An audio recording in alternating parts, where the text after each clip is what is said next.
کیا آپ نے کبھی یہ سوچا ہے کہ وہ دیو قامت مخلوق جنہیں قدیم زمانوں میں نفیلیم کہا جاتا تھا اگر حقیقت میں موجود تھے تو ان کے جسم کہاں گئے؟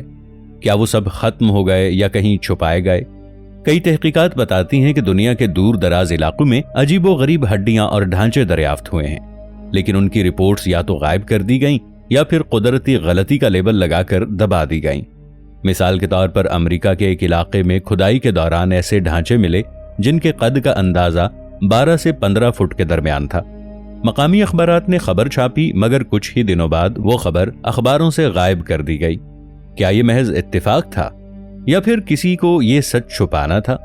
اب آئیے پیرو کی طرف۔ وہاں ایک ایسی لاش ملی جس کا سر لمبوترا اور آنکھوں کے ساکٹ انسانوں سے کئی گنا بڑے تھے۔ کچھ سائنسدانوں نے کہا کہ یہ کسی قدیم قبیلے کی رسومات کا نتیجہ ہے، لیکن ڈی این اے ٹیسٹ نے سب کو چونکا دیا۔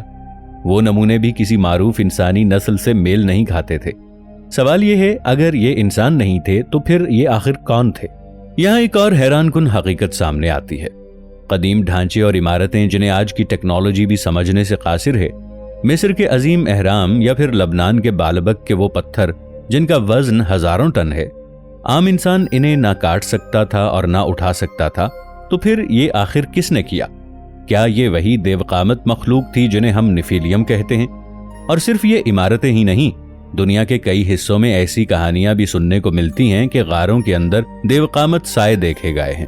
کچھ ماہرین کہتے ہیں کہ یہ محض وہم ہے، مگر جو لوگ اپنی آنکھوں سے دیکھنے کا دعویٰ کرتے ہیں وہ اسے کسی خواب یا خیال کا حصہ نہیں مانتے۔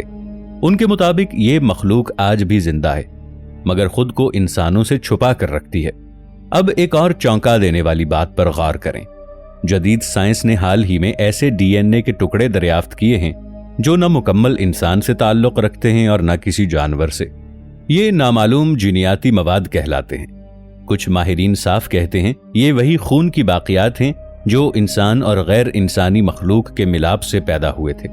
اگر یہ سچ ہے تو پھر نفیلیم محض ایک افسانہ نہیں بلکہ ایک واپس آئیں گے۔ کیا وہ پرانے دور کے دیو قامت جسموں کے ساتھ آئیں گے یا پھر جدید ٹیکنالوجی اور جینیاتی انجینئرنگ کے ذریعے ایک نئی شکل اختیار کریں گے؟ کچھ ماہرین کا کہنا ہے کہ وہ پہلے ہی واپس آ چکے ہیں، مگر انسان کے روپ میں، دنیا کے طاقتور ترین خاندانوں کے طور پر۔ تو پھر اگر یہ سب حقیقت ہے تو آنے والے وقت میں ہمیں کس چیز کے لیے تیار رہنا ہوگا؟ کیا ہم ایک ایسی دنیا میں داخل ہونے والے ہیں جہاں انسان زمین کا مالک نہیں رہے گا بلکہ صرف ایک مخلوق کے حکم کا تابع ہوگا؟ کچھ کہانیاں بتاتی ہیں کہ نفیلیم ہمیشہ ظلم کرنے والے نہیں تھے۔ ان میں کچھ ایسے بھی تھے جو انسان سے محبت کرتے تھے، جو انسان کو ترقی دینا چاہتے تھے۔ اگر یہ بات سچ ہے تو ممکن ہے کہ جب وہ واپس آئیں تو کچھ نفیلیم انسانوں کا ساتھ بھی دیں، اور تب دنیا میں ایک نئی جنگ شروع ہوگی۔ نفیلیم کے وہ گروہ جو انسانوں پر راج کرنا چاہتے ہیں بمقابلہ وہ گروہ جو انسانوں کے ساتھ رہنا چاہتے ہیں۔ اب ذرا ایک منظر سوچیں۔ بڑے شہروں میں جیسے new York, Lahore, London, Moscow, آسمان پر دیو قامت مخلوقات کا سایہ پڑ رہا ہے۔ لوگ خوف کے مارے گھروں سے باہر نہیں نکل رہے۔ حکومتیں ہنگامی حالات کا اعلان کر رہی ہیں۔ فوجی ٹینک اور جہاز تیار کھڑے ہیں، مگر کسی کو یقین نہیں کہ یہ سب کارآمد ہوں گے۔ اور ایسے میں نفیلیم اپنے نمائندے بھیجتے ہیں جو اعلان کرتے ہیں یہ زمین اب ہماری ہے، تم سب ہمارے ماتحت ہو۔ کیا آپ سوچ سکتے ہیں کہ اس وقت لوگوں کے دلوں پر کیا گزرے گی؟ ایک طرف موت کا خوف، دوسری طرف یہ یقین کہ سب کچھ ختم ہو چکا ہے۔ اور شاید یہی وہ لمحہ ہوگا جب انسان اپنی اصل پہچان کی تلاش کرے گا۔ کچھ لوگ کہیں گے کہ یہ قیامت کی نشانی ہے، کچھ کہیں گے کہ یہ انسان کا انجام ہے، اور کچھ ایسے بھی ہوں گے جو کہیں گے کہ یہ تو صرف آغاز ہے۔